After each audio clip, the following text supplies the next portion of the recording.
జాగ్రత్తగా వాక్యాన్ని గమనించండి. దావీదు భక్తుడు ప్రార్థన చేస్తూ ఉన్నాడు.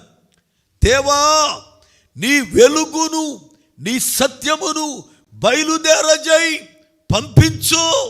అయ్యా, ఇదిగో నీ దగ్గర వెలుగు ఉన్నాడు, సత్యం అనే వ్యక్తి ఉన్నాడు, ఆయన్ని పంపించు, ఆయన పంపించు. ఆయన ఏం చేస్తాడయ్యా? నెంబర్ 1, పరిశుద్ధ పర్వతానికి తీసుకెళ్తాడు. నెంబర్ 2, నీ నివాస స్థలానికే ఇదిగో త్రోవ చూపుతాడు. అప్పుడు నేనేం చేస్తాను? ఇదిగో బలిపీఠము యొద్దకు చేరుకుంటా. ఏముంది అక్కడ?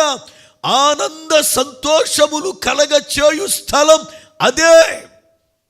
ఒక మనిషి జీవితములో ఆనంద సంతోషములు కలిగించబడే స్థలమేది అంటే బలిపీఠమే.